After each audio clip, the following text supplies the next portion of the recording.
adicional de 4.000€. 4.000€ por jogo. O jogo. Não era mau. Sim, nos estivemos a lembrar de um miúdo que começa a ganhar 5,5. Sim, é verdade. Hey guys, eu sou a Kai Rocha e bem-vindos a mais um episódio do Pull Podcast. Deixo-vos já um aviso, este vai ser o último episódio da primeira metade desta terceira temporada. Pois é, vamos fazer uma pequena pausa para balanço por 2 semanas e, claro, depois voltaremos à carga. É com muito gosto que fecho então esta metade com uma conversa muito, muito interessante. O nosso convidado deste episódio é Luciano Gonçalves, presidente da Associação Portuguesa de Árbitros de Futebol, e estivemos a falar sobre uma das profissões mais mediáticas que existem no nosso país, mas esta mediatização é, na sua maioria, feita de uma forma bastante negativa. Foi abordada não só essa parte, como também em que consiste a carreira de um árbitro, os desafios que encontram para além dessa mediatização, o que é ser pai de um potencial futuro jogador de futebol. Falámos sobre o vídeo-árbitro e até sobre perda de amizades. É ouvirem. Espero que gostem e até já.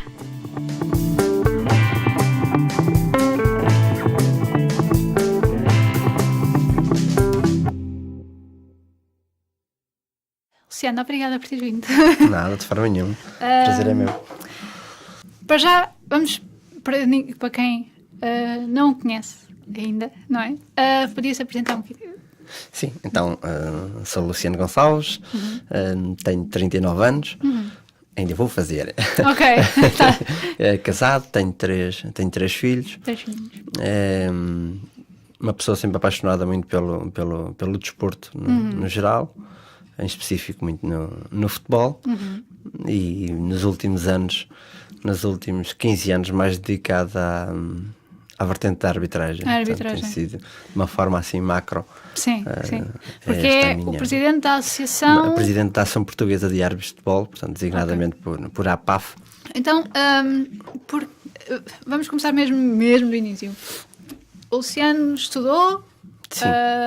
O quê? Eu tenho portanto, eu não tenho nenhum curso superior. Tenho um percurso de vida assim um bocadinho, um pouco peculiar. Ok, isso é bom para saber. Sim, é um pouco peculiar. Portanto, eu sou filho de portanto, o meu pai tinha diferença de 60 anos de mim, portanto, venho de uma aldeiazinha pequenina ali perto da Batalha, Sim. Distrito de Leiria, uma aldeia, Alcanadas. Sim, ok. Uma aldeia que adoro. E portanto venho de famílias também com grandes dificuldades. Portanto, eu aos 16 anos vou para o trabalho, saio da escola e vou para o trabalho. Portanto, estava a frequentar o 10º ano. Já andava a trabalhar nos últimos 2 anos, já trabalhava nas férias nos últimos 2 anos, portanto nas férias do 8º e nas férias do 9º.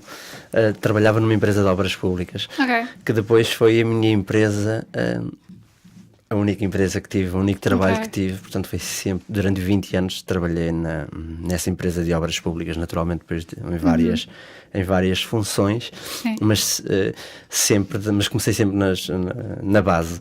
Depois, ao longo do tempo, ainda a trabalhar, naturalmente, tirei o 12º ano, fui tirando cursos na área da gestão de equipas, a nível desportivo, na gestão de eventos, e foi sendo essa a minha, sempre muito ligado ao associativismo. Portanto, fiz de tudo, ou tenho feito de quase tudo no desporto. Fui presidente de um clube, fui vice-presidente de uma equipa de futsal. Tive ligado também, ainda na minha infância, ensaiava teatro. Uau! Já é uma coisa diferente. Sim, mas sempre muito ligado ao contacto humano, sempre ligado muito aos grupos, à sociedade, à minha comunidade, sempre muito ligado dessa forma. Depois a arbitragem surge de uma forma muito, muito interessante. Eu não tinha qualquer ligação com a arbitragem, por norma.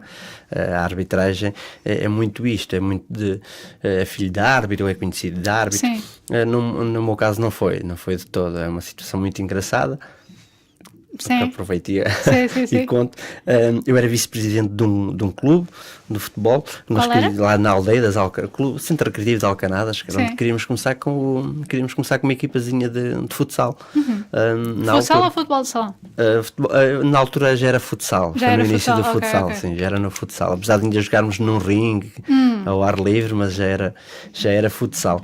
E assim foi, começámos com uma equipazinha de formação, de miúdos lá da terra, e então naquele ano a Ação Futebol Leiria dá umas... porque existia muita falta de árbitros, e então a Ação Futebol Leiria criou uma iniciativa que era, cada clube que indicasse um árbitro tinha direito a mais 4 bolas e tinha direito a uma compensação financeira. Ok. Então aquilo para nós que estávamos a começar, aquilo era... Mas era só uma nomeação, ou seja, esta pessoa pode arbitrar os jogos. Não, era mesmo, esta pessoa nós temos que indicar para esta pessoa tem que tirar o curso de árbitro. Portanto, tínhamos que indicar e essa pessoa tinha que tirar o curso de árbitro. E então andei durante algum tempo a tentar ver se conseguia enganar alguém para ir tirar o curso de árbitro e não fui capaz de enganar ninguém. Então chegou a altura em que nós tínhamos mesmo que indicar alguém, senão não vinha as bolas e nós tínhamos que as comprar e não vinha o dinheiro e nós precisávamos dele para inscrever atletas. Então, olha, liguei para lá, olha, então eu dou o meu nome. E nada, jamais alguma vez pensei que fosse para a arbitragem ou algo, porque nunca fui também muito... Sempre tive alguns problemas de indisciplina dentro de campo, portanto eu não era exemplo, palavra não era exemplo. Com algumas expulsões, não era exemplo de todo. Mas então jogavas? Jogava, assim, joguei bola desde os meus 14 anos, no Alqueirão da Serra, depois fui jogar para o... Que posição é que fazia? Eu fazia lateral esquerdo. Então por isso é que era sarrafeiro. Sim, também isso. Sim, também isso. Depois fui para outro clube, andei sempre ali nas distritais, nas regionais.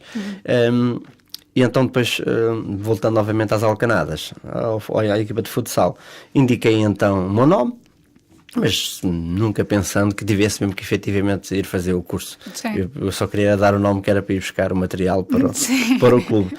Mas eles não me deram essa possibilidade, eu tive mesmo que lá tirar o curso. E assim foi, tirei o curso de árbitro, mas depois voltei novamente à minha... Onde é que era o curso? Na Ação Futebol Leiria. Era mesmo na Ação Futebol Leiria.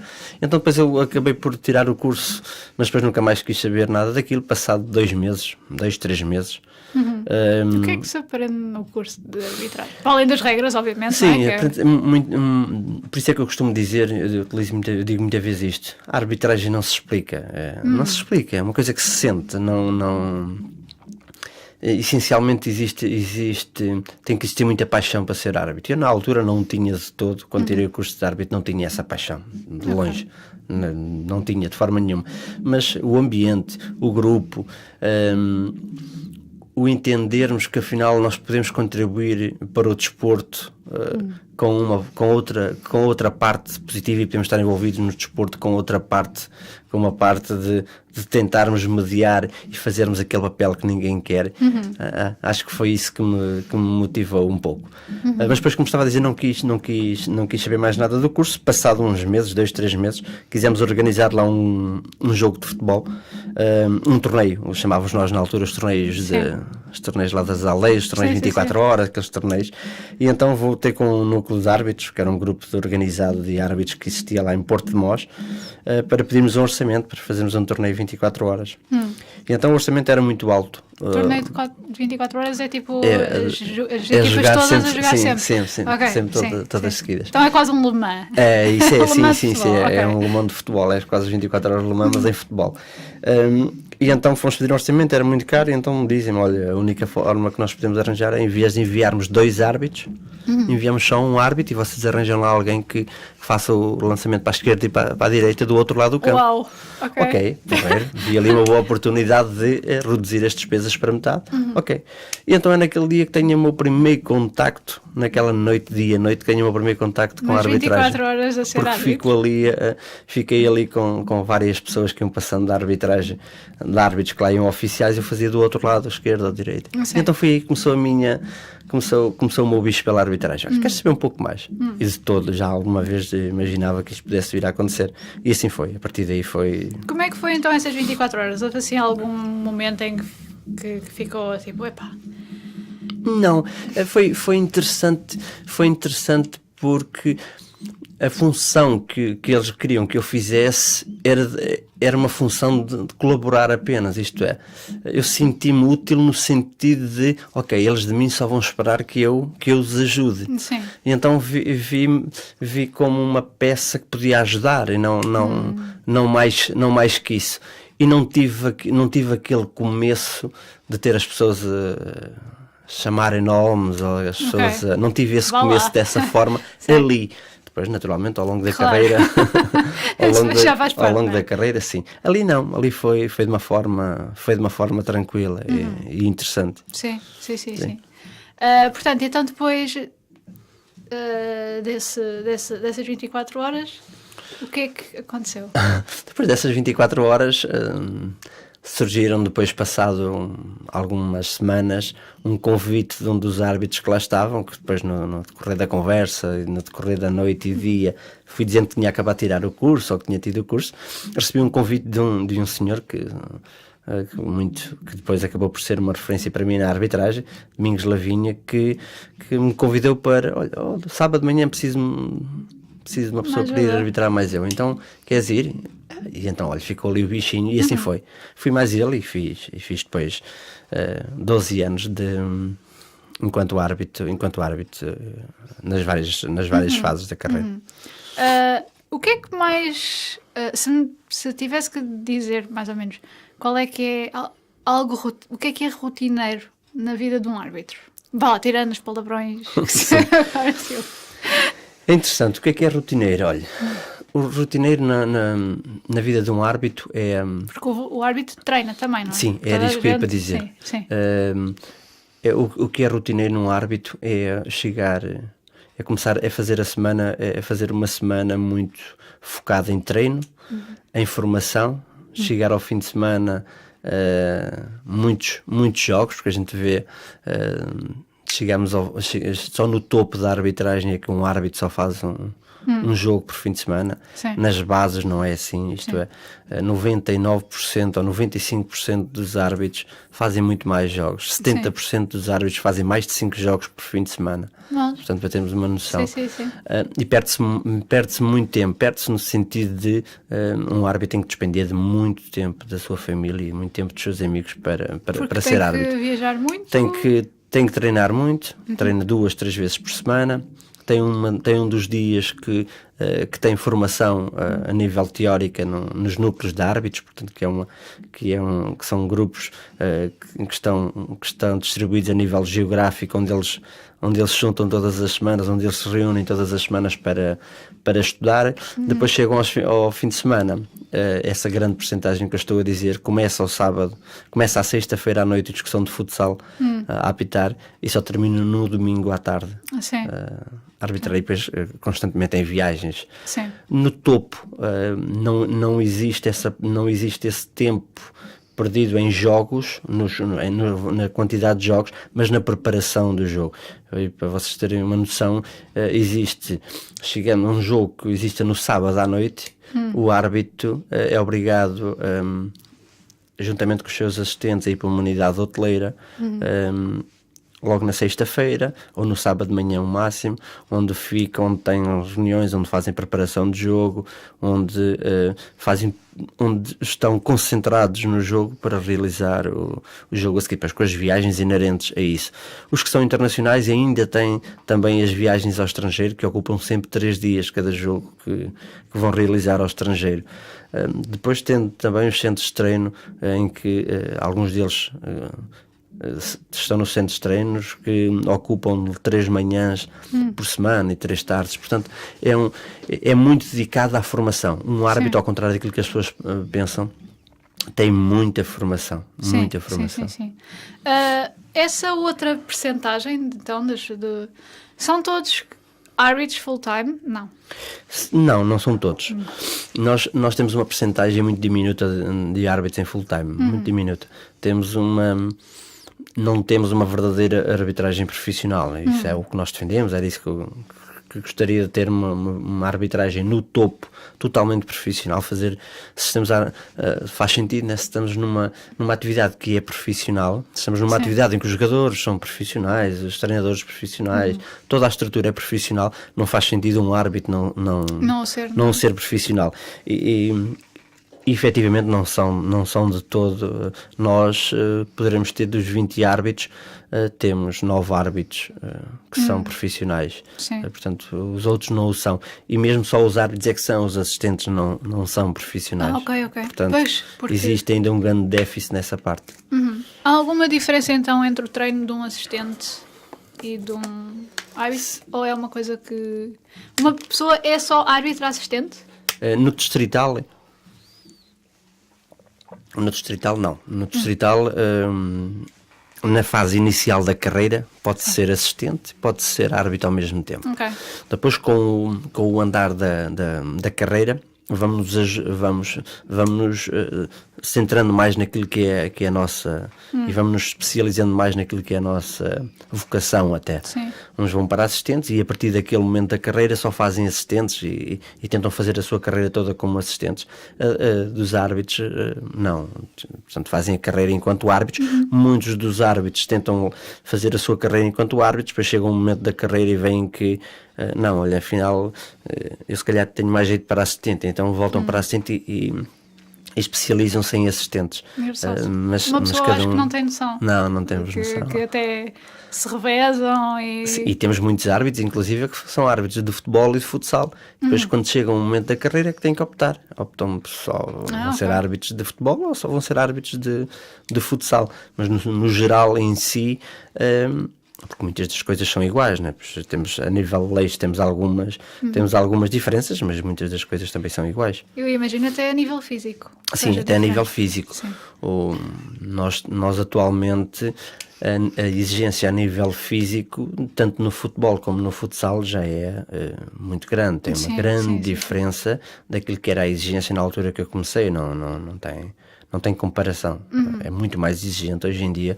Hoje em dia um árbitro no topo, seja no futebol, seja no futsal, tem que ser claramente atletas de alta competição. Tem que ter uma capacidade física acima da média. Até porque os números também dizem isso. Um árbitro de primeira categoria nos campeonatos profissionais corre mais que os jogadores, e a gente não temos noção disso. Pois, então tem que estar a seguir a bola. Tem que fazer sempre tem que fazer ali umas movimentações muito, e é muito treinado essa parte. Hoje em dia o treino também evolui muito, o treino da árbitros evolui muito. Existe um treino muito específico, tanto para assistentes como para árbitros, o fazer aquecimento deles, diagonal, a fazer as diagonais, sim. Sim. Ainda vi que também percebe um bocadinho da... Eu joguei. sim. Eu joguei. Também, vá lá, ao menos não tenho tantas expulsões no meu cartório, mas tenho uma ou duas em que mandei assim um bitite e menina para fora e eu pronto, tem que ser também. Isso faz parte também. Faz parte. Eu era jovem e estúpida e... Mas isso faz parte, independentemente dessa parte. Isso faz parte. Eu digo muitas vezes isto. A questão da crítica, de nós, isso faz parte do crescimento a todos os níveis. Um jogo de futebol é um jogo de... Todo o desporto é paixão. Portanto, se é paixão, nós temos que travasar a paixão. Agora, depois existe alguém que nos controla existe alguém que nos tem que controlar esses excessos quando existem. Então por isso é que lá está o árbitro, por isso é que eu não consigo compreender quando nós partimos para outras, quando temos comportamentos incorretos, depois partimos para outras formas de mostrar o nosso sagrado. A questão da violência para mim deixa-me algo incomodado por isso mesmo, porque acho que não faz sentido. Uma coisa é o jogo em si, outra coisa é o que vai depois para além do jogo. Já não é a paixão, já é a maldade. Acho que existe ali muito jogo, e tudo o que está envolvente ao jogo é paixão, é o calor, é aquela adrenalina. A partir dali só posso considerar maldade, porque todos os níveis baixaram. Portanto, acha que isso é uma coisa cultural ou... É mesmo Claramente. uma coisa de cultura? Claramente. Eu digo que é uma falta de cultura. Isso. Sim, Vá. sim, claramente, Sim. claramente. Não tenho qualquer dúvida que isso seja uma questão de falta de cultura. Nós temos uma falta de cultura desportiva grande, um ponto. Depois nós, ao longo dos anos, eu se calhar falo um bocadinho assim porque tive uma educação com um pai que tinha 60 anos de diferença de mim e a nível de comportamentos eu nunca soube o que foi tratar o meu pai por tu, sim. E hoje em dia tenho 3 filhos, e a mais velha tem 18 anos, e eu não quero de forma nenhuma que eles me tratem por você como eu tratei o meu pai, não tem nada a ver com eu isso. Pessoalmente isso faz-me um bocado de impressão, mas sim. Sim, mas é isso que eu estou a dizer. Sim, sim, jamais. Sim. O que eu quero dizer é que ao longo do tempo nós fomos perdendo. Este não é o. Eu só quero fazer esse paralelismo no sentido daquilo que nós fomos perdendo ao longo dos anos. Nós fomos perdendo. Antigamente era impensável nós chegarmos a casa e dizermos: oh pai, hoje a professora pôs-me na rua. A pergunta que hoje em dia nós fazemos depois aos nossos filhos é tentarmos analisar se o comportamento da professora foi correto ou não e se dá para a gente. Sim. E no tempo do meu pai, dos nossos avós, Era, o que é que tu fizeste para ela? o que é que tu fizeste? E se fosse preciso ainda levavas quando chegavas a casa. Hoje isto mudou tudo um bocadinho. Nós antigamente existia um respeito pelo polícia que hoje em dia nós banalizamos. Existiam estas referências que fomos perdendo. Existia um respeito. Um professor era era uma pessoa que se respeitava, era uma autoridade, e fomos perdendo isso ao longo dos anos. E isto, por incrível que pareça, isto tem influência nesta parte. Isto porquê? Porque o árbitro supostamente também é uma pessoa que naquele momento é uma autoridade, é a pessoa que tem o poder de decisão. Sim. Se nós banalizamos tudo aquilo que é autoridade na sociedade, naturalmente no futebol muito mais. Sim. É engraçado porque eu tive sempre muito ligado ao desporto, desde os 3 anos, praticamente. E eu lembro-me não só de futebol, mas eu fiz basquete, eu joguei vôlei, fiz uma data de esportes, e havia sempre pais a assistir. E claro que de vez em quando havia assim alguém a dizer, por exemplo no vôlei, a bola estava dentro, seu cegueta, qualquer coisa assim, ou estava fora, o que seja. Mas nada de nada. Entretanto, fui assistir a um jogo mas um jogo de crianças a jogar, infantis, a jogar futebol. E eu vejo uma cena de pancadaria entre 2 pais que eu fiquei... Como é que isso é possível? Isso é normal agora? É normal. Eu tenho vindo a alertar muito para isto, e não me canso de vir a alertar para isto, porque efetivamente as pessoas não têm noção do ambiente que está a ser criado à volta do futebol na base. Logo na base. Não temos. Eu digo isto, já disse isto. Eu não tenho dúvidas que existem miúdos que sofrem de bullying por parte dos pais, por causa do futebol. O primeiro problema foi aquele que nós falámos ainda há bocado, da perda dos valores que fomos perdendo, e naturalmente faz com que as pessoas também, nem elas se respeitem quando fará ao próximo. Portanto, existe isto. Isto é um ponto. Outro ponto que foi aumentando a pressão dos pais é, os pais hoje em dia começou-se a fazer uma coisa muito negativa para o desporto, isto é, especializámos para bem do futebol, a nível de resultado, mas para o desporto em si foi uma perda, que foi, começámos a especializar os miúdos a partir dos 4 anos em futebol. Isto é, hoje em dia existem escolas de futebol que pegam nos miúdos aos 4 anos, 4, 5, 6, 7. Portanto, um miúdo, eu estou a falar assim, estou plenamente à vontade. Tenho uma menina que tem 15 anos e joga a bola desde os 4. Portanto, joga a bola há 11 anos e tem 15. E tenho um miúdo que tem 17 e joga a bola desde os 4. Já joga há 12. Portanto, eu sei do que estou a falar. Sim. E isto para dizer que estes jovens, como os meus filhos e muitos outros, acabam por nunca não terem estado no desporto a não ser no futebol.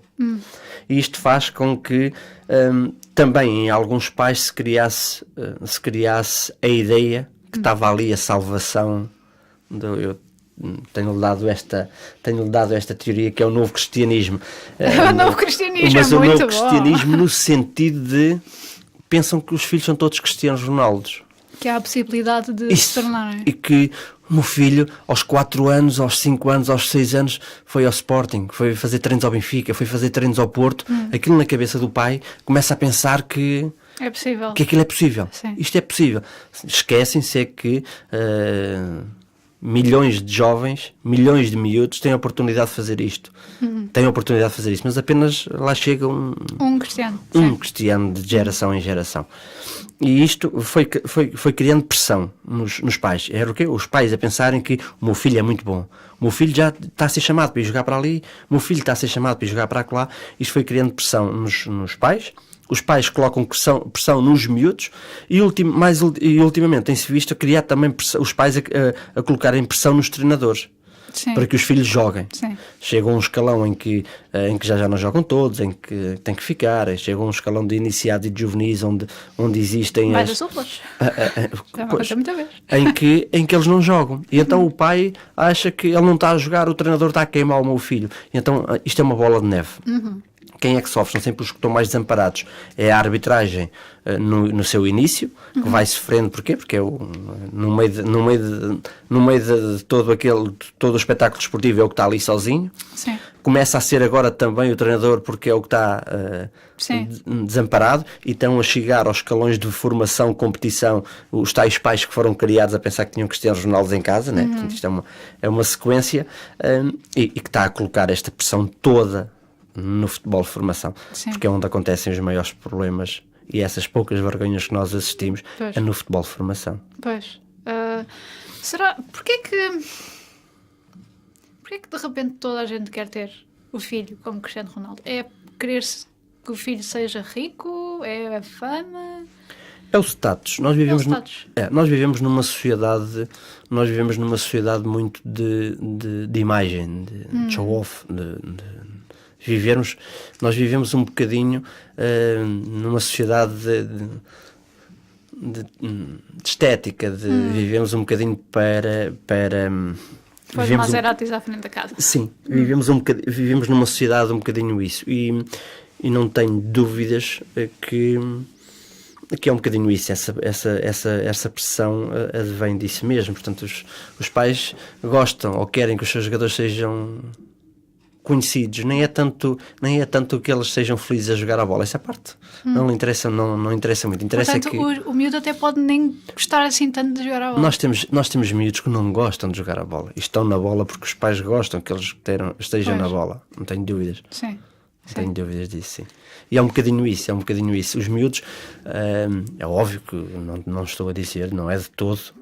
Sim. Estou a dizer, mas existe uma grande percentagem que eu sou aquilo que o meu pai Quer que eu seja. O meu pai quer que eu seja o reflexo daquilo que ele não foi capaz de ser. Eu já tive miúdos a dizerem-me isto. O meu pai quer que eu seja o reflexo daquilo que ele não foi capaz de ser. A sério? A sério. É isso. Sério, Ou os miúdos são super, estão super conscientes daquilo que lhes está a acontecer. Sim, e estão. Hoje em dia nós Porque eu acho que também há muitos pais que não têm noção. Não têm. E os miúdos têm noção primeiro que eles. E depois muitos dos miúdos também, principalmente estes miúdos que fizeram esta geração de 10 anos, que têm 15, 16 anos e já têm 10 de futebol, já estão a viver isto há muito tempo, né? Já andam a viver esta caminhada há muitos anos. E já têm uma noção, já pensam por cabeça própria, já sabem realmente o que isto... Já começam a ter umas luzes do que é o futebol e que o futebol não é tanto assim a nível de... Só uma pequena porcentagem lá chega acima. E muitos dos miúdos querem jogar a bola para se divertirem. Querem jogar a bola pelo convívio, querem jogar a bola porque gostam, querem estar no futebol porque lhe diz alguma coisa e não querem estar no futebol para a competição, para chegar ao topo. Mas os pais ainda continuam a ter esta ideia e a colocarem uma pressão desmedida em toda a máquina. Podemos só descartar um bocadinho o papel de árbitro e passar um bocadinho para pai? principalmente Assim, pai claro. de 2 jogadores de futebol, Sim. um rapaz e uma rapariga. Que tipo de... Para uma criança que de facto está a jogar e que vai crescendo a jogar, portanto são quantos anos? 13? 14 anos? Ela A jogar. ela tem 11 anos, ela tem 11 anos a jogar e ele tem 13. Pronto. Durante essa evolução toda, como é que uma pessoa... eu imagino. Eu lembro-me que a primeira vez que nos encontramos me disse: a minha filha quer ser jogadora. Mantém. Que mantém. Ok, Mantém. ok. Mantém então, quer ser mesmo Sim, jogadora. mantém. Quero mesmo Como ser é que jogador. uma pessoa... como é que um pai reage e o que é que deve fazer quando isso acontece? Sim, é uma boa pergunta, porque também tenho tido essa dificuldade. Isto porque se calhar por conhecer... Ser pai é o maior defeito de amadorismo de sempre. É o que eu Sim, costumo sim, dizer. sem dúvida. Pois Sim. é. Concordo. Não há profissionais Concordo. de pais. Concordo com essa expressão, sim. Não existe. Porque se existissem, tinham os filhos Era perfeitos. estranho. Era um bocado E era estranho estranho. também. Sim. Estranho. Mas sim, é verdade. E não, principalmente o que é que eu quero que eles percebam é que o futebol é apenas, e tem que ser visto apenas como uma passagem nas nossas vidas, é um momento das nossas vidas. Se alguma vez tiver que acontecer, qualquer um deles ser jogador de futebol, isso tem que surgir naturalmente. É muito cedo, ninguém, é impossível. É impossível para ela, já desiste há De muitos querer anos, ser- de e querer ser- nós já nos encontramos Sim, há algum tempo quando falámos sobre isso, e mantém precisamente a mesma ideia, mas se acontecer, tem que acontecer naturalmente. Ser jogador de futebol não é uma coisa que possa ser estruturada. Pode ser depois de efetivamente estar no mundo ao nível profissional, e então aí sim pode pensar. Até lá não se deve de forma nenhuma pressionar os miúdos nesse sentido, a dizer que foca-te nisso, olha que aquilo é... Sim, que sim, não sim. dá. E eu faço questão de não... A qualquer um dos três não corto sonho nenhum. Não sou um pai que corta sonhos ou que diz que não faças isso, olha que isso não dá, olha, não faças isso. Não, faço é o inverso. Tento é mostrar que, atenção, olha que vais apanhar estas dificuldades, estas e estas e estas e estas, e olha que existe isto que podes ir fazendo paralelamente a isso. Mostrar ali outros caminhos para que eles continuem a lutar pelos sonhos deles, que a gente deve lutar por aquilo que acreditamos e por aquilo que sonhamos, mas também não sermos utópicos. Temos de estar com os pés assentos na terra, sabermos que as coisas são difíceis, e não estar desmedidamente a dizer força, vai lá, tu vais conseguir. Não. Estou com ela, apoio, mas QB. Será que isto, para ser um bocadinho de advogado do diabo, porque eu felizmente tive aquela noção de que um dia destes eu cheguei para a sala de jantar em frente ao meu pai, que era professor de Educação Física, e disse, eu quero... Já não me lembro o que era. Eu quero ser capitão de equipa, qualquer coisa assim, quero chegar a isso. E ele, sendo professor de Educação Física, ele disse, ok, então, para além dos teus 3 treinos por semana, vamos treinar mais 2 vezes. Vou-te dar mais trabalho. E eu, ok. Portanto, foi a iniciativa minha e ele providenciou alguma coisa. Mas eu lembro-me que muita gente também dizia, tu... Obviamente que não é eu quero ser profissional. É uma coisa completamente diferente. Não existe. Mas sempre que eu ouço alguém a dizer, ok, mas é preciso ter sempre uma chamada rede de apoio, não é? Para o caso de cair, ou para o caso daquilo não funcionar, o plano B. Mas depois eu ouço também as histórias de pessoas que chegaram onde chegaram porque não tinham rede de apoio. Tinham que fazer aquilo e não... porque não tinham outra hipótese. Eu acho que o risco aí é maior. Nós temos que pôr, na minha perspectiva, nós temos que pôr sempre as coisas no... É a tal questão do copo meio cheio. Nós temos que pôr as coisas no prato da balança.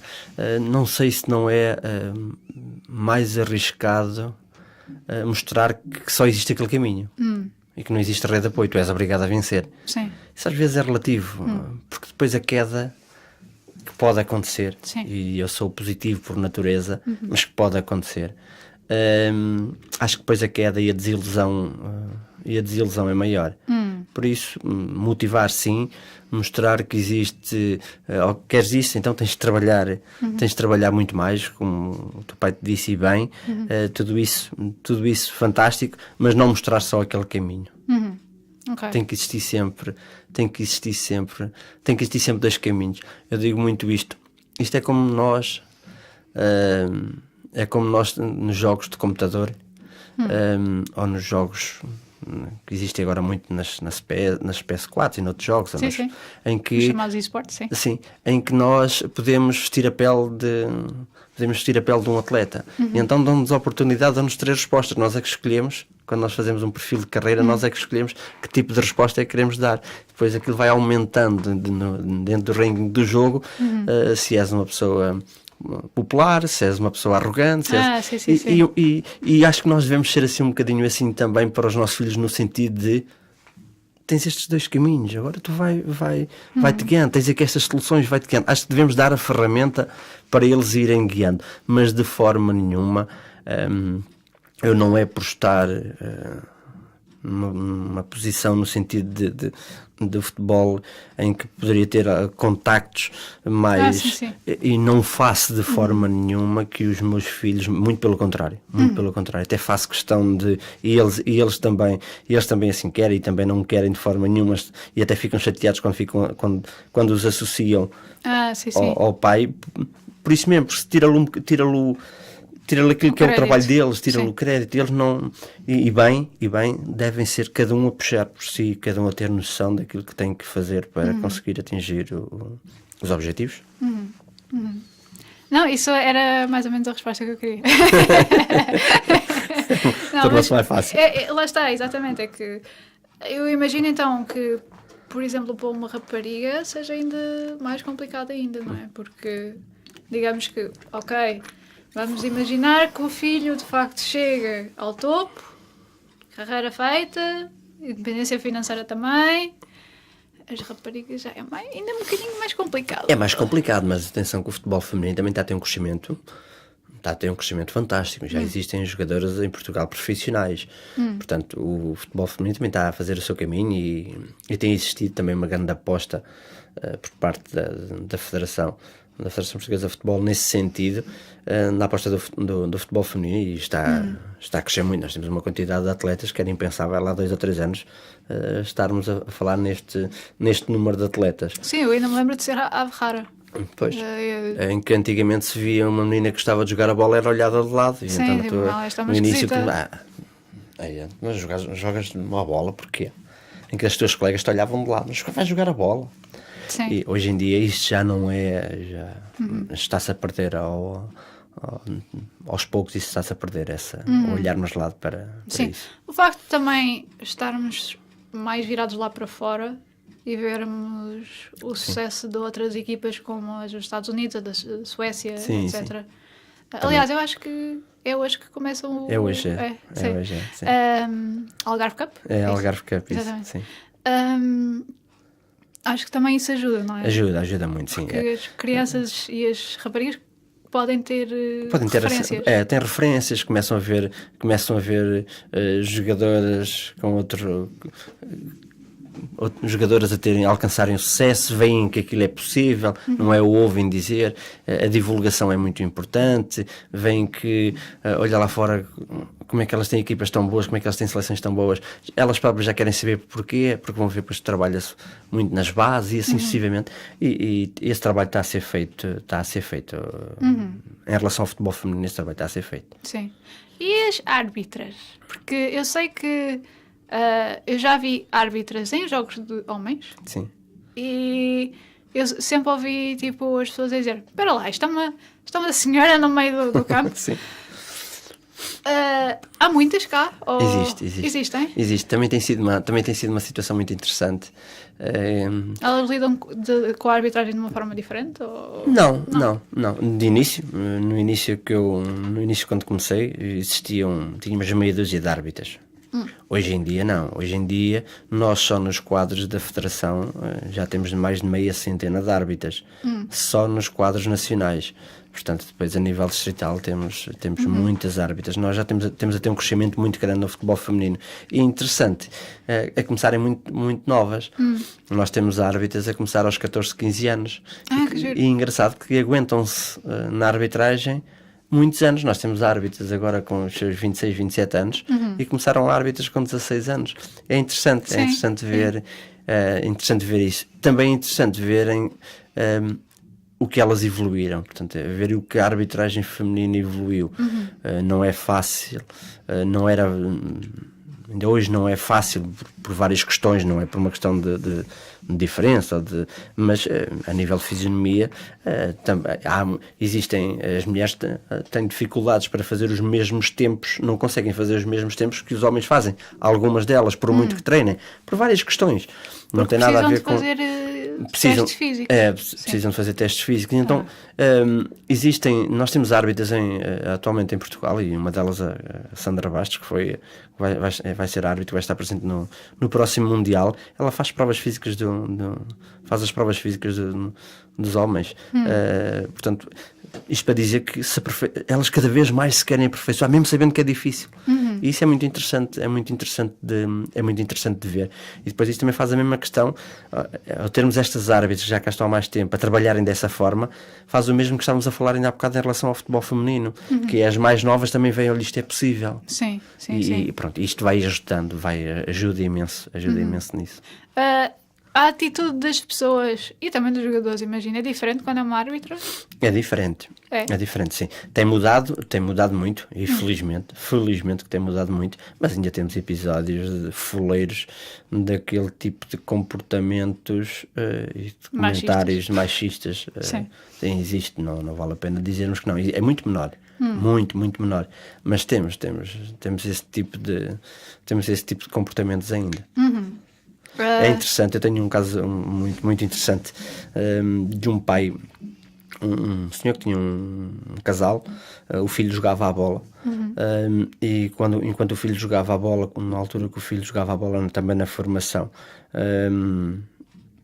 ele ia ver jogos do filho, naturalmente, sempre que era apitado por uma mulher ou por uma rapariga jovem, por norma nas escolas de formação são as jovens que apitam, tanto jovens como as jovens, ele provocava e dizia tudo mais alguma coisa, e passado 2 anos a filha dele é árbitra, portanto é interessante. Isto às vezes são lições de vida que se apanham, não é? Porque de um momento para o outro, então, e agora? Também gostava que fosse a minha? Também gostava que chamassem isto à minha filha? Isto também é interessante, estas coisas. Que grande lição. Estas coisas é interessante. Uma coisa que eu queria perguntar, que é o que é que um árbitro precisa de ter em mente antes de entrar em campo? Porque é uma posição em que há sempre aquele risco de errar, não é? Porque, sim. Lá está. Da mesma forma como os jogadores também erram, não é? Claro. O árbitro também erra. O que é que um árbitro tem que ter em mente acima de tudo, é não ter muita coisa em mente. Portanto, o que é importante antes de um árbitro ir para campo é não ter muita coisa em mente. E poder-se focar naquilo que efetivamente está a acontecer e que interessa. Portanto, não convém ter muita coisa em mente. É necessário um árbitro ir por isso mesmo desligado do mundo cá fora, portanto, desligado, ir concentrado no jogo e essencialmente com uma coisa na cabeça, que é: eu vou fazer o meu melhor. Eu vou fazer com que meter sempre isso na cabeça, que é: eu vou fazer o melhor que sei, eu vou fazer aquilo que eu vou tentar errar o menos possível. E tem que ser sempre este o pensamento, e é este o pensamento, e é para isto que os árbitros trabalham. É importante percebermos, os árbitros também não gostam de errar. Sim. Um árbitro não gosta de chegar a casa, e agora falo mais dos árbitros de topo, apesar de hoje em dia nos outros escalões também já quase todos os jogos são filmados. Sim. Mas nenhum árbitro gosta de chegar a casa, ir ver as filmagens e ver que errou. Sim, eu Não imagino, gosta, imagino. não sim. gosta, não eu gosta também não de gosto forma às vezes de nenhuma. ouvir o podcast, exatamente, porque eu sei, É isso epá. mesmo. Ninguém gosta depois de olharmos para trás e errei. Ninguém gosta. E o árbitro não foge à regra. Eu digo isto muitas vezes. Não digo que não possam existir também na arbitragem pessoas que não tenham os melhores princípios. Mas isso acontece em tudo na sociedade. Sim. Nos médicos, nos políticos, nos empresários, acontece em tudo. E a arbitragem não foge à regra. Estão mais expostos. Estamos muito mais expostos. Eu dou muitas vezes este exemplo. Vocês têm noção que os árbitros dos campeonatos profissionais são os únicos que fazem uma declaração de interesses? Uma declaração de interesse é que nós, no início de cada época, temos que dizer tudo o que temos. Seja móvel, seja imóvel, seja... A sério? Não sabia. Tudo. E mais nenhum agente, mais ninguém que esteja ligado ao futebol o tem que fazer. Isto para dizer que, hoje em dia, os árbitros estão expostos.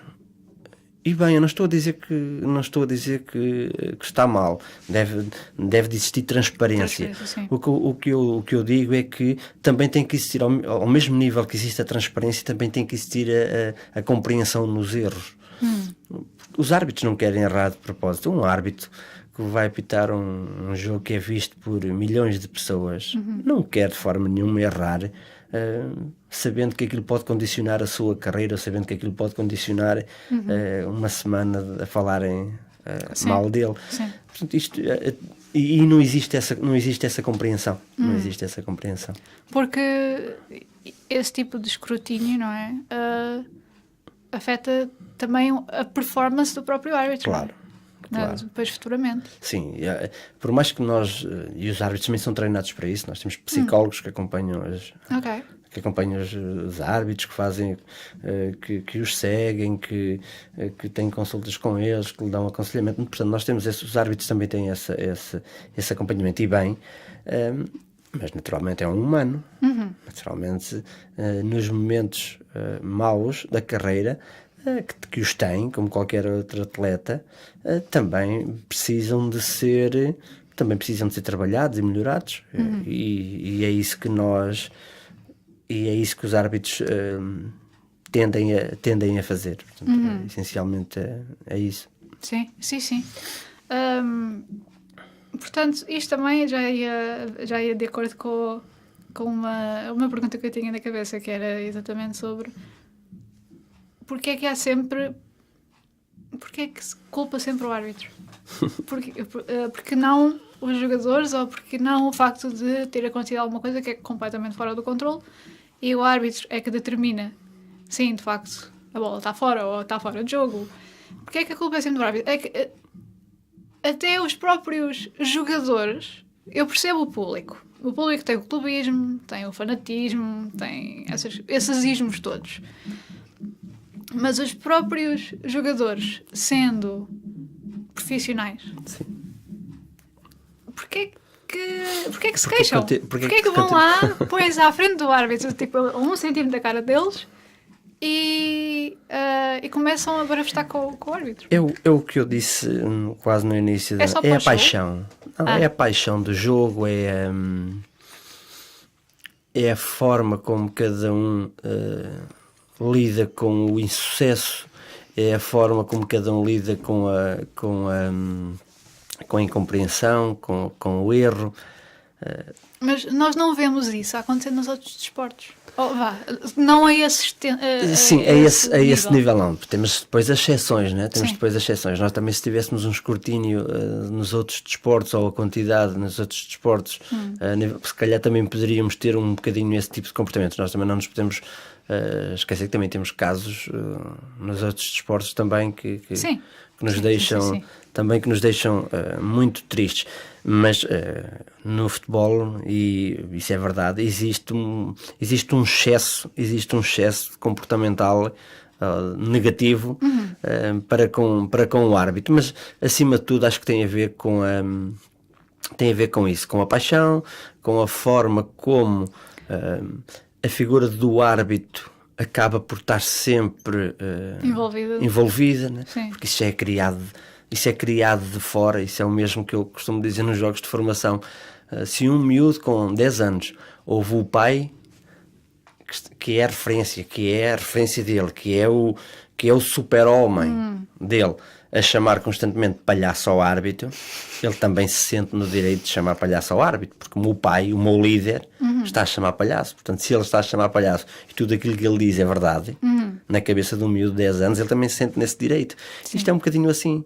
Se ainda vai havendo algumas mentalidades de vamos fazer pressão sobre o árbitro que ele vai ceder, e então se temos toda a gente a fazer pressão sobre o árbitro, o próprio jogador que está ali naquele momento também vai fazer essa pressão sobre o árbitro. Sim. Também a questão do bode expiatório também. Sim, e claro, o árbitro serve para desculpa de tudo. Sim.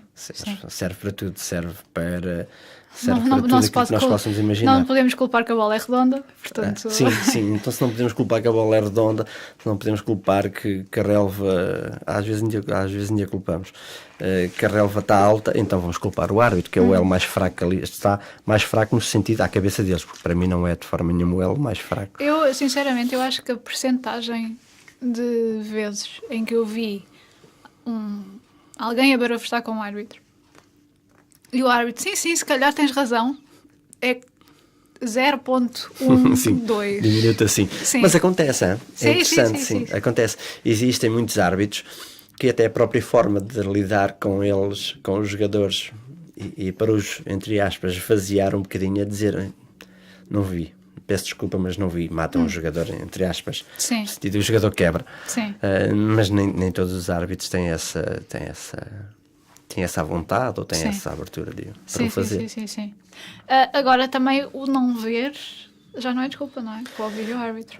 Isso também não é é uma falsa... Sim, eu sei, eu percebi. É uma falsa questão sim. que os erros vão continuar a acontecer, porque, não vejo, mas o vídeo-árbitro ou qualquer televisão não tem nenhum medidor de intenção, se é com muita força, se é com menos força, se é intencional ou ir com a bola ou não.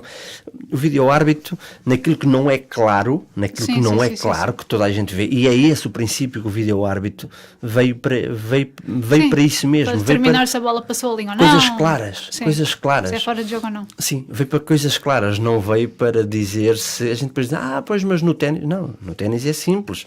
Ela é fora ou é bateu dentro? ou não bateu? Sim. Bateu ou não existe, tive a intenção de mandar a bola para ali devagarinho. Foi isso, ou bateu ou não bateu. No futebol temos este problema que é a questão da intensidade, é um desporto de contacto. Se é um desporto de contacto, nós não podemos completamente de acordo com a implementação de novas tecnologias, que tudo o que venha para ajudar o árbitro é importante, porque os jogadores do futebol evoluem muito e cada vez eles treinam mais a forma de enganar o árbitro, portanto também é importante os árbitros também terem algumas ferramentas para se ajudar. Agora não podemos de forma nenhuma esperar que os erros venham a acabar. Agora também não estou a dizer com isto que não estão a acontecer erros no VAR, não só em Portugal, mas a nível mundial, que não deviam de existir. Mas isto tem a ver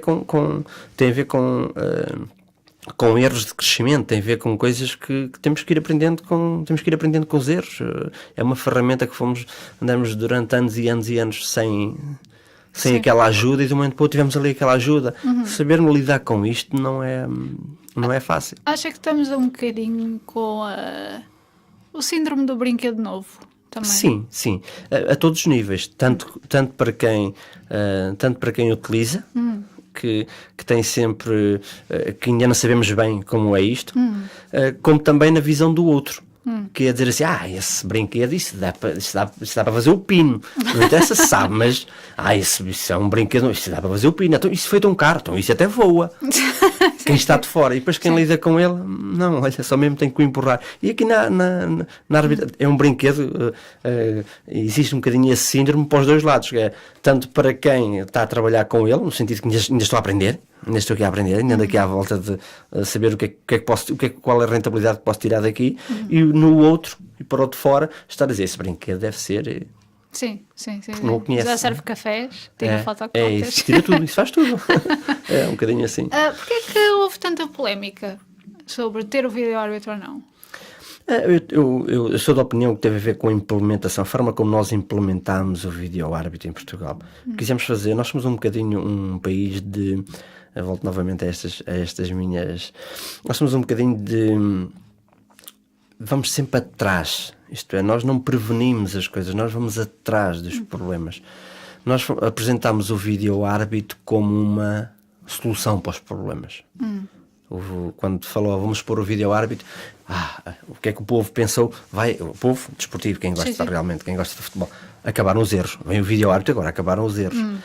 Quando devia ter sido passado a imagem primeiro ao contrário. Devíamos ter criado a necessidade.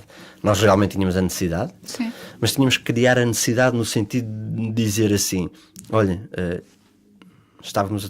trabalhávamos um ano mais tempo ainda do que aquilo que trabalhámos em offline, para criarmos a necessidade, para que, olhem, se existisse o vídeo-árbitro, esta situação tinha sido revertida. Olhem, isto tinha sido revertido. Isto é, andávamos um ano a ensinar que com o vídeo-árbitro aquilo não acontecia. E passámos de repente para aquela ideia que isto agora terminou, isto agora os erros, e efetivamente não é assim, nem nunca vai ser assim. É uma ajuda, não é uma solução. Pois, exato. É um instrumento. É mais um instrumento de trabalho. Sim. Então, isso significa que a pessoa que está a controlar então os vídeos tem uma formação completamente diferente. Sim, tem uma apesar de, volto a dizer, ainda estamos, vai bater no mesmo, ainda estamos na construção. Atualmente nós em Portugal ainda temos em vídeo árbitros que estão no ativo e que temos que caminhar para uma especialização, no sentido de uma profissionalização da atividade, no sentido de quem faz vídeo-árbitro ser só vídeo-árbitro. Porque tem que ter uma formação completamente diferente. Para um vídeo-árbitro não é importante se está a fazer diagonal de costas, se não faz, de todo.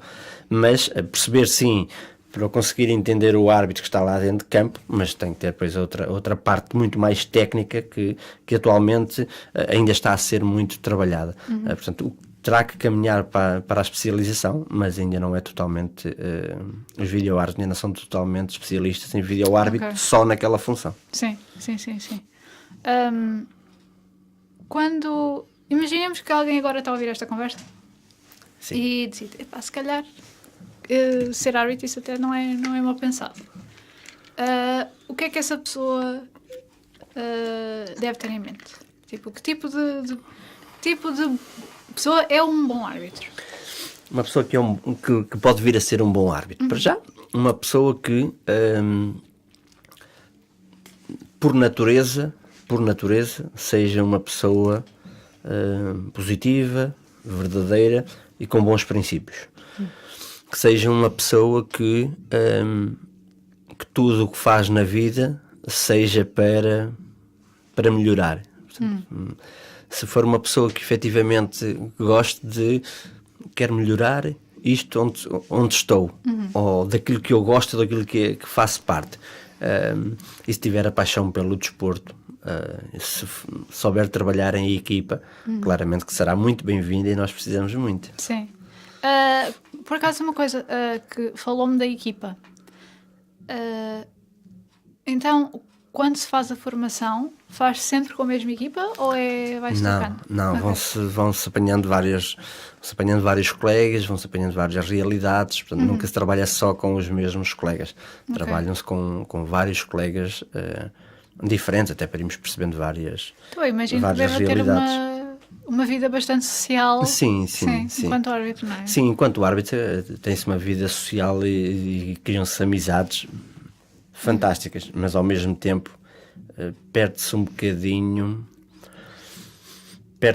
aquilo que são as amizades perde-se no sentido do contacto.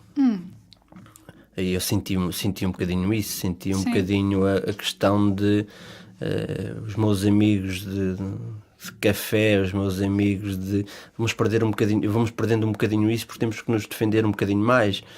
Eu ir ver um jogo de futebol hoje em dia, eu felizmente tenho um grupo de amigos que me respeitam muito esta minha atividade e a posição onde estou, e não me expõem muito, mas temos que ter algum cuidado A partir do momento que somos árbitros, toda a gente que nos exige respostas, toda a gente nos exige existe muito isso, então acabamos por nos reservar um bocadinho, mais, mesmo para um árbitro estar focado na sua carreira, também não consegue ter uma vida social como tinha antigamente, portanto acaba por ter que estar muito mais condicionado a nível de horários, não se deitar tarde, tem que se levantar no outro dia cedo, acaba por não ir tanto para o café para não ter que estar a ouvir os colegas a chatear, acaba por existir aqui algumas condicionantes ao longo da carreira,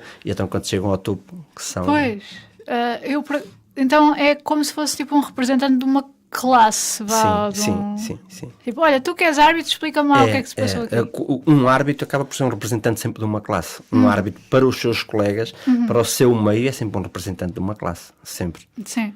Sempre. Porque normalmente a maior parte das coisas, de porque é que tu decidiste fazer isto, quando uma pessoa depois pergunta a outra pessoa, do género, não sei, eu não estava lá. Sim. Não é? Mas com o árbitro acaba... Quase que tens que saber obrigatoriamente. Tu não estiveste lá, mas tens que saber. É assim como eu te contei. Sim. Muitas vezes, mas aquilo é penalti ou não é penalti? Eu, não sei, não vi, não estava lá. Mas é assim como eu estou-te a contar. Está bem, mas eu não sei. Mas está bem, mas foi assim como eu estou-te a contar, como é que é? Quase que temos que dar uma resposta. Sim. A resposta que tu queres ouvir. Sim. Porquê é que isso é tão intenso? Porquê é que... É mesmo... Eu sei que é a paixão, sim, mas... eu acho que houve alguém que me explicou que os países mediterrâneos e os chamados os países mais quentes, não é? Aliás, vou fazer isto ao contrário. Os países mais frios, os nórdicos, os germânicos, os ingleses, os americanos, são muito orientados para resultados. Portanto, ok. O árbitro marcou o penalti, a pessoa que marcou o penalti marcou o golo, ou então falhou, ou o guarda-redes defendeu. Este foi o resultado. Ok, pronto, siga. Morreu ali. Sim. Os outros países mais coisas... Latinos, mais... Sim. Mais apaixonados, não é? Mais apaixonados, sim. Pelo menos nesse aspecto. Que eu já vi alemães muito apaixonados por resultados e, portanto... Não. Sim. São tipos diferentes de paixão. É tudo de acordo com a intenção. É penalti, mas a pessoa não quis esticar o braço porque era mão à bola e bola à mão e não mão à bola.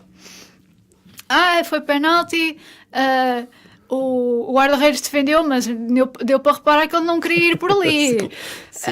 Há sempre aquela coisa. Eu imagino que o árbitro também, que é tipo, ok, vou marcar isto porque eu tenho essa intenção já para te marcar penalti. Na leitura que o outro faz, sim. É muito isso, no povo latino, então, Sim. Existe uma intenção, conseguimos colocar sempre uma intenção naquilo que o outro está a pensar. Não interessa se o outro está a pensar nisso. Tu fizeste aquilo porque vais por ali, porque... Já estás predisposto. Já estás predisposto e tal. Nós chegamos ao cúmulo de pormos em causa quem é que é o homem que vendeu os aparelhos para o vídeo árbitro e quem é... Já chegou a esse ponto? Chega a esse ponto. Das teorias da conspiração. Das teorias da conspiração, nós vivemos muito disso, e no futebol, então, das teorias da conspiração, para isso mesmo, para tentarmos encontrar uma forma de justificarmos aquilo que correu menos bem. Porque, por norma, depois nós não conseguimos, não temos essa hombridade de fazer a leitura quando as coisas correm bem, dizermos assim, fui beneficiado.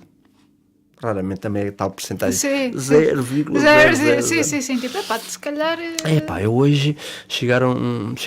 hoje fomos beneficiados. A gente até queremos repetir o jogo porque fomos beneficiados.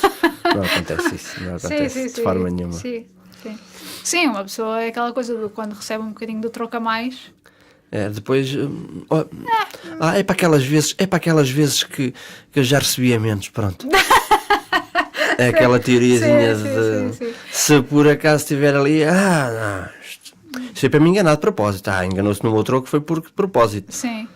Mas se enganou a mais, deixa estar. Foi para as vezes que me enganou. Sim, Pronto, sim. é isto, nós somos isto. Nós somos Mas lá isto. está, também está sempre associado àquilo que nos beneficia, não é? É, sempre associado àquilo. Eu costumo dizer que Ou nos prejudica. os olhos dos apaixonados do futebol têm cores. Nós conseguimos ver os lances mediante a cor dos nossos olhos. Sim. Se é que me fazem entender. Sim, É um sim, bocadinho no sentido de se sportinguistas, os meus olhos são verdes, são benfiquistas, são vermelhos, são azuis, são do Sim. Porto, são azuis. É um bocadinho isto. A forma como nós vimos os lances está sempre muito condicionada por aquilo que é a nossa paixão, que é o nosso coração. Sim. E quando nós não temos razão e alguém nos explica que nós não temos razão, o nosso subconsciente vai buscar outro lance Sim, sim. que afinal nós não tivemos. Sim. É muito isto. Sim. É muito isso. Para mim, a melhor coisa que eu fazia quando eu jogava era dizer que eu era adepto da equipa adversária. Pois. O que era tabu, uma jogadora da outra equipa Dizer que era sim. jogadora da equipa que simpatizava com. Colegas de equipa já sabiam que eu estava ali só para fazer algum picante. Algum picância com a. Sim. Os árbitros riam-se. Porque, pronto, uma catraia a dizer isto já não é uma coisa muito agressiva, mas nota-se que já há ali Sim, que já existe ali um bocadinho de. o meu treinador revirava os olhos, tipo, esta maluca vai-se meter em cerulhos outra vez. Os pais. Aí os pais. Principalmente os pais das minhas colegas Das de tuas equipa. colegas de equipa, sim. Epá. É que é um tabu. Eu acho que, mais do que um árbitro até pode ser adepto de uma equipa que pode não influenciar a performance Sim, dele, não é? Porque claro, está ali para não tem desempenhar nada um a ver. trabalho, não é? É um jogador que está a jogar numa equipa que não é o clube da infância Sim. dele, não é? Da sua paixão ou da sua. Sim. Eu acho engraçado a forma como, os mídia também não ajudam, não é? Pois não, de forma nenhuma. Tipo, ele vai jogar na casa antiga. De forma nenhuma. É uma telenovela ali. Monta-se ali um enredo para aquilo dar canal, e nós temos um problema em Portugal que é o excesso de programas pseudo, chamamos nós pseudo-desportivos, que não são. Temos um excesso de programas desses que não estão a fazer nada de positivo ao futebol, muito pelo contrário. Que é isso mesmo, que montam enredos, vão buscar tudo mais alguma coisa, vão buscar, eu no início que vim para a minha função, conseguiram ir buscar, portanto eu quando iniciei, quando vim para presidente da APAF, das primeiras coisas que foram buscar foi que ele é distribuidor da Herbalife, a Herbalife está a patrocinar o Sporting, ele é sportinguista. Portanto, isto é ao que chega. Sim. Ao que chega esta maldade das pessoas. Não é maldade, eu nem sei se é maldade, se não é maldade, mas é a saloisice à portuguesa, no sentido de queremos mostrar que nós somos mais púdicos que os outros, que somos mais. É muito isso. Sim. Porque é necessidade de. Ok, esta pessoa agiu contra a minha equipa porque eu tenho provas de que ele é da outra equipa. É isso. E não porque a própria equipa... Há uma As pessoas são um bocado cegas quando mesmo a própria equipa está a jogar mal. Sim. Por exemplo. Sim. É verdade. Que para mim me faz muita confusão. Talvez seja por eu ter jogado... Mas as pessoas dificilmente entendem isso. Olha, realmente a minha equipa realmente isto não está. Não, só vimos isso já passado 2 ou 3 jogos, estamos a partir seguidos. É que as pessoas de outra forma, não. É tudo. Há de existir uma série de culpados, Sim. menos a equipa. Menos a equipa. Sim. Mas isto é assim, está no nosso. Está no nosso ADN, está no nosso... Na nossa educação está também. na nossa educação. Volta tudo sempre à educação. Volta sempre tudo ao mesmo. Volta sempre tudo à base, volta sempre tudo àquilo, à base da nossa educação, dos nossos princípios. Volta sempre tudo muito aí. Que tipo de educação, que se calhar... que tipo de educação é que um árbitro poderia ter, para além de ser árbitro, do curso de árbitro, que acha que se beneficiava? Não é direito. Não é direito. Relações humanas, Relações humanas. sim. Ok. Essencialmente, relações humanas é muito importante. Muito. Ética. Essencialmente essas. A liderança vem por inerência, a liderança vem por, se tu conseguires ser, a nível das relações humanas, seres uma pessoa com boas relações humanas, se fores uma pessoa com ética, tu vais ganhar liderança. As pessoas vão ver em ti liderança. Porque sermos líderes à força não serve uma vez, sim, duas mandar vezes. fazer não é ser líder. Não é ser líder. Só ser chefe. É isso mesmo, é ser chefe, nada mais que isso. Por isso, as relações humanas e ética comportamental eram duas valências que eu acho que é muito importante. Hoje em dia também é necessário, tendo em conta a evolução e a importância da comunicação. Hoje em dia também é importante um árbitro também perceber, ter umas luzes de comunicação. Sim, também porque vai estar muito exposto. Vai estar muito exposto. Quando se chega a um nível principal, tem que se saber tudo. Tudo conta. A primeira imagem, a forma como veste, a forma como andas, a forma como está, tudo conta. É muito importante, a partir de uma certa fase da carreira, que és obrigado a abdicar de coisas que para ti podem ser tão banais como ires ver um jogo de futebol, porque se estás no futebol porque és apaixonado do futebol, mas se vais ver um jogo do teu clube e que ainda podes ser árbitro do distrital e que levas um cascolo, e se consegues chegar, passado 5 ou 6 anos, consegues chegar à primeira divisão, vão-te buscar isso. Sim. E vais condicionar a tua carreira por aquele momento. Portanto, é importante também, os árbitros, é importante também hoje em dia terem muito cuidado com as redes sociais. Existem áreas que se tem que trabalhar e que um árbitro tem que ter muito cuidado, que antigamente era impensável ou que não havia essa necessidade. Pois, as redes sociais, por acaso, é algo que não me tinha passado pela cabeça. Há muito assédio aos árbitros por redes sociais? Nós temos muitos problemas. Nós próprios, a nossa estrutura, temos muitos problemas até com os árbitros, pelos árbitros terem redes sociais e não saberem cuidar das redes sociais. Hoje em dia tem que se ter muito cuidado com as redes sociais. Sim. Hoje em dia tem que existir... Não se pode ver só à frente como eu costumo dizer, nós vamos a conduzir e se nós só tivermos o banco muito chegado à frente e se só virmos só a parte da frente do carro, mais dia menos dia nós vamos bater. Sim. Nós temos que ver muito mais que a frente do carro. E nas redes sociais é precisamente igual. Nós temos que, ao termos as redes sociais, temos que perceber tudo aquilo que lá colocamos, ou que da forma como está a sociedade hoje em dia, com a evolução que a comunicação tem. Se nós colocarmos alguma coisa que pode condicionar o nosso futuro, não tenham dúvidas que ela, quando chegar a hora, vai ser... Nós temos árbitros. A internet ainda por cima não esquece. Não esquece, a internet não esquece. Tem uma memória. Sim. Chama-se cloud. Que é tudo. Sim, exatamente.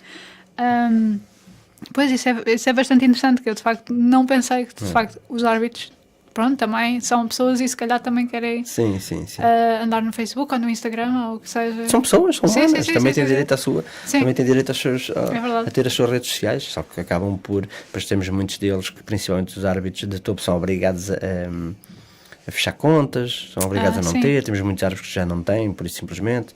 Outros que são obrigados a ter um nome diferente para poder ter mais restrito. Hoje em dia o restrito é muito relativo, não é? Sim, isso... As redes sociais, o restrito ou isto também, isso é relativo. Sim. Passando um bocadinho à associação em si, o que é que a associação faz?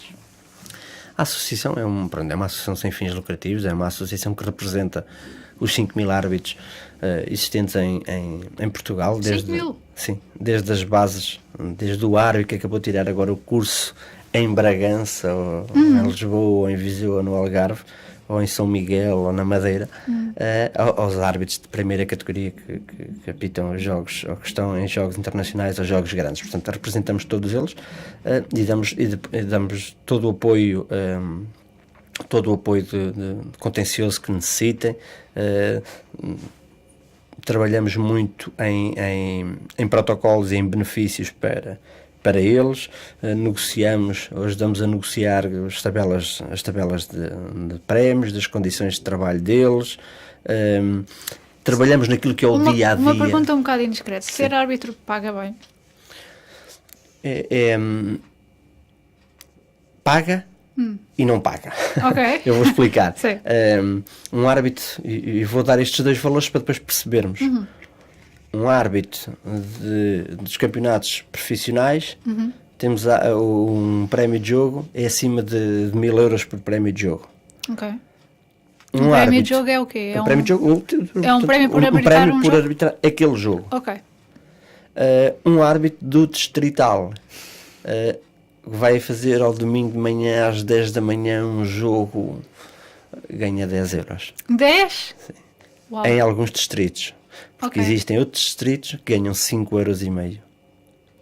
Ok. Portanto, é impressionante termos estas duas Sim, realidades. sim.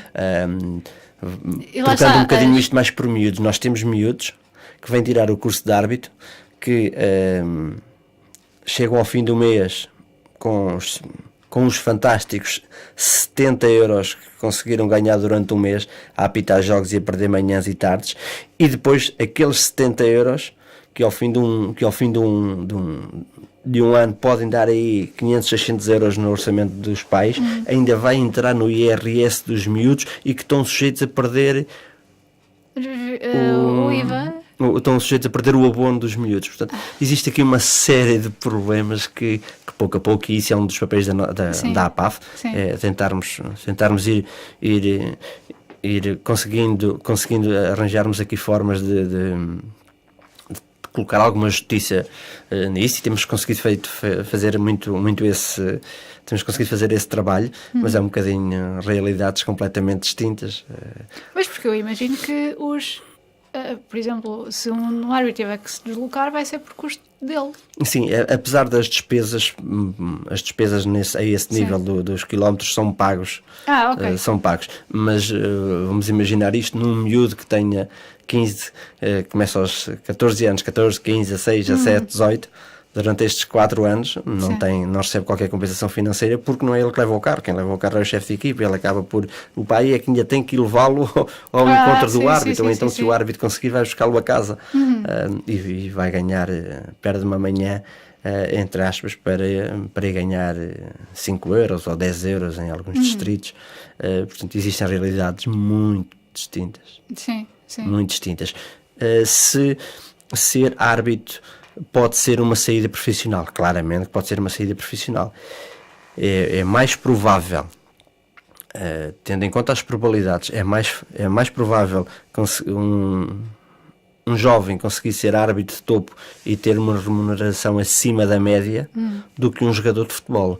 Portanto, nós às vezes as pessoas não têm esta noção. Estou a imaginar agora as pessoas ouvirem isto e a pensar: o meu filho vai ser jogador, vai ser árbitro. Mas nós não temos noção.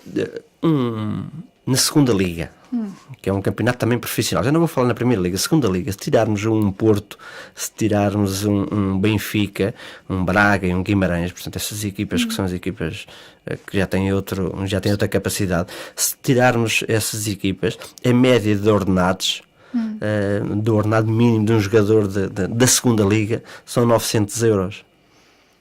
E nós dizemos, mas são jogadores profissionais? Pois é. É uma média de 900 euros. Nós temos jogadores na primeira divisão a ganharem 1.500 euros. 1.500 euros. Um árbitro, por isso eu dizer que é uma saída profissional. Um árbitro num jogo...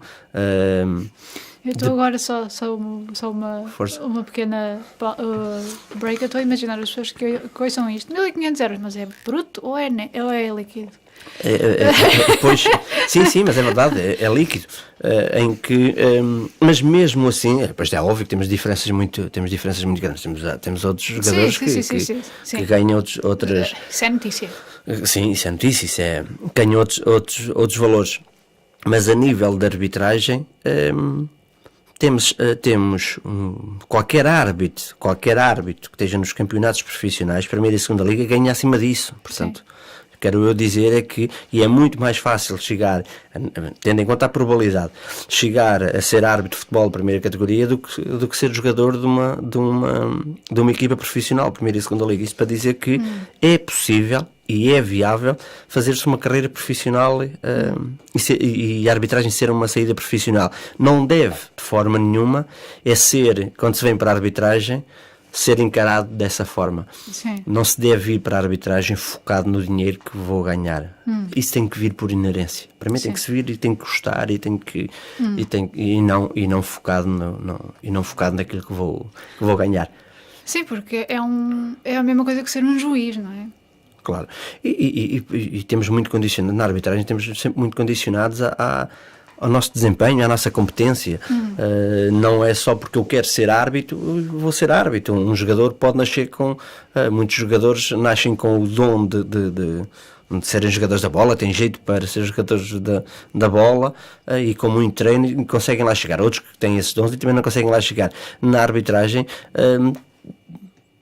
se não tens que ter também alguma competência, tens que ter algum jeito, porque senão, ok, se senhor és um árbitro que andas ali no distrital, mas não consegues chegar ao topo. Para chegares ao topo tens que ter realmente também algum jeito, e cada vez é mais difícil chegar-se ao topo também na arbitragem, porque cada vez temos mais qualidade nas bases, e isso naturalmente também dificulta.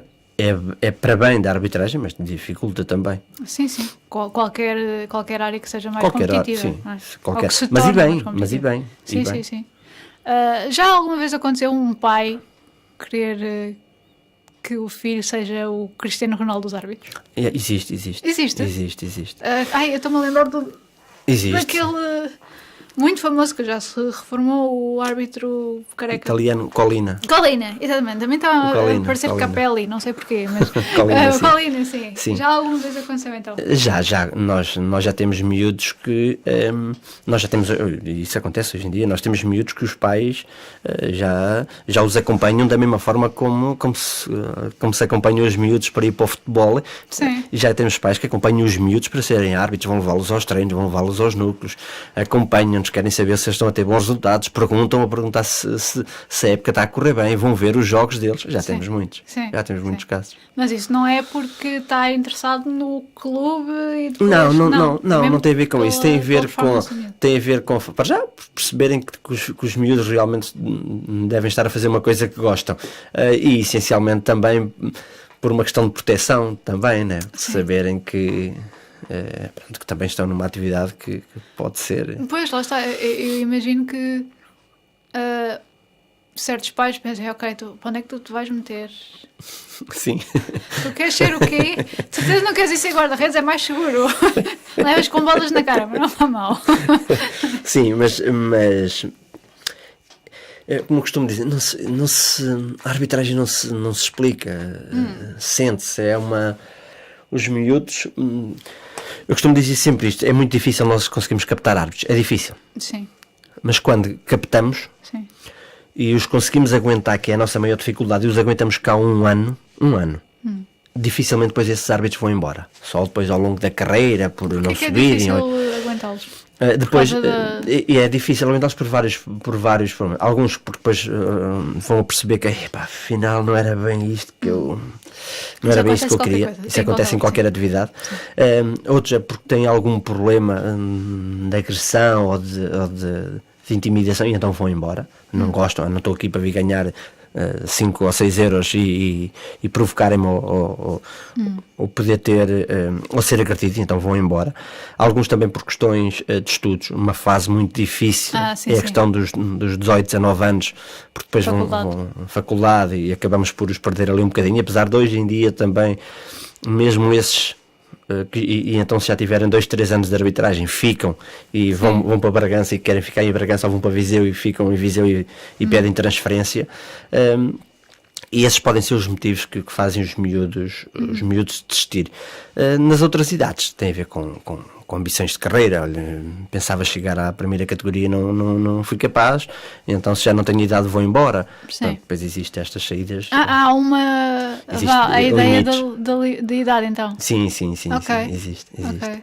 é uma limitação sempre. Sim. Mas qual é a limitação então? A partir dos 30, só podes tirar o curso de árbitro se tiveres até os 35, 36 anos. Para chegar a. Se já tiver mais de 34 anos, já não consegue chegar aos quadros nacionais. Se tiver mais de 29, já não consegue chegar à internacional e assim sucessivamente. Se tiver mais de 29, Sim, já não sim. pode ir à internacional. Sim, existe ali uma série de. Que engraçado. Quanto é que ganha um árbitro internacional então? O árbitro internacional, podemos estar a falar em valores num jogo internacional de 4.000 euros. 4.000 euros por jogo. O jogo. Não era mal. Sim, nos estivemos a lembrar de um miúdo que começa a ganhar 5,5. Sim, é verdade. Sim, lá está, começa Mas tem de começar, são apostas na carreira, né? Mas também não nos podemos esquecer o investimento para se chegar à árbitro internacional. Tem que se fazer um investimento a todos os níveis também muito grande, grande. Sim. Muito grande. Deixa-se ter família, deixa-se ter no sentido de passa-se muito pouco tempo com a família, perde-se uma série, não consegues estar a esse nível, não consegues ir almoçar a qualquer lado, não consegues estar a passar férias em qualquer lado, não consegues. Portanto, mas é a inerência da função, mas é óbvio que também tem que ser minimamente recompensada por isso, né? Claro. Faz todo sentido, não é? Qualquer pessoa que dedique o seu tempo precisa de ter pelo menos alguma compensação. Sim, alguma compensação, Sim. sem dúvida. Olhando para trás, Luciano, o que é que acha que o fez movimentar-se até agora? O que é que o puxou? Para já, eu gosto muito da palavra paixão, paixão pelo futebol. Foi paixão pelo desporto. Sim, mas paixão pelo futebol, uma pessoa pode ser apaixonada e ser só adepta. Não, eu gostei sempre de estar, sempre na parte ativa na parte ativa das coisas. Eu sempre tive nas coisas, na parte de fazer, na parte de estar, na parte de participar. Isso foi isso principalmente que me moveu sempre. E eu achar que tudo aquilo que posso fazer, posso contribuir para melhorar. E tanto na arbitragem foi assim, em toda a minha vida tem sido assim, até agora também na parte, se é que posso chamar, na parte política também assim é. Eu querer achar que se vou para ali, eu acho que posso contribuir com alguma coisa positivamente. Sim. Tem sido isso que me tem feito andar ao longo dos anos, tanto na parte do associativismo, como na parte da sociedade, como na parte do desporto. Foi sempre isto. Mesmo na parte pessoal? Mesmo na parte pessoal. Sim. Na parte pessoal. Mesmo na parte pessoal também sou um apaixonado e cheio de objetivos. Se tivesse que dizer alguma coisa ao Luciano há 30 anos atrás, o que é que diria? Essa é uma questão mais difícil. O que é que eu diria? Sim. É interessante porque eu teria feito. Existem passagens na vida que naturalmente não tinha cometido. Eu não sou uma pessoa de me arrepender, mas sou uma pessoa de admitir os meus erros. Se calhar o que eu tinha feito ou o que eu tinha dito ao Luciano vai andando sempre um passo de cada vez, não queiras dar um passo maior que as tuas possibilidades. Se calhar um bocadinho mais de autocontrole era o que eu tinha dito há 20 anos atrás, que tinha dito, mas mantendo sempre, segue os teus sonhos, porque de certeza absoluta que eu tinha dito isso a esse Luciano há 30 anos atrás. Eu tinha lido segue os teus sonhos. Sim. Tudo é possível. Sim. Ao Luciano que estava nas 24 horas a arbitrar, o que é que se estivesse na audiência, o que é que lhe gritava? O que é que ele gritava? Não ia gritar e ele para e vai-te embora. Não ia. E ele dizer isso. Pode ser uma coisa positiva, atenção. Sim, não, e ele dizia de certeza, ele dizer isso mesmo. Isso pode ser para ti. Segue, continua, que isso também pode ser para ti. Era isso que ele tinha dito. Eu sempre acreditei muito que eu, quando comecei, a partir do momento que me disse assim, não, ok, vou para árbitro, então se vou efetivamente agarrar, eu vou fazer disto alguma eu coisa. vou fazer disto alguma coisa, vou atingir o sucesso. Eu vou à procura do topo. Foi sempre isso que me fez, foi sempre assim na vida. Tinha feito, infelizmente, enquanto árbitro, tive que parar. Tive um problema de saúde que me fez parar a carreira, um problema de saúde até um pouco grave, que me fez parar a carreira, mas era bastante físico, não é? Portanto, sim, tive uma meningite e depois deixou-me algumas sequelas e então tive que parar. Mas eu mesmo nessa altura que quando vi que eu estava no auge da minha carreira enquanto árbitro, mesmo aí não consegui ficar desiludido. Ok, se aconteceu isto, alguma coisa é porque alguma coisa vai acontecer de diferente. Portanto, eu sou presidente da APAF hoje em dia porque tive aquela meningite, e aquela meningite fez com que eu não conseguisse fazer, com que eu tivesse aqueles problemas físicos, e assim sucessivamente. E se as coisas nos acontecem porque alguma coisa... Há males que também vêm por bem, não é? Há males que vêm por bem. Sim. Quando se fecha uma porta, abre-se uma janela e vice-versa. Interessa nós termos, a nível mental, nós querermos. É muito isto. Ok. Para terminar, que já foi uma grande conversa, como é que as pessoas o podem contactar? Como é que agora um futuro árbitro pode começar a dizer, ok, eu quero ir em frente também, quero contribuir com alguma coisa? Fantástico. O que é que eu tenho que fazer? Então, olha, para já fica já aqui o desafio que todos os árbitros, todos os possíveis candidatos a árbitros que me contactarem através do APAF, @apaf.pt, ou do presidente @apaf.pt, eu faço logo questão de dar o primeiro apito, o primeiro par de cartões, a primeira moeda de sorteio e a primeira camisola. Portanto, fica já aqui esse compromisso assumido. Ok.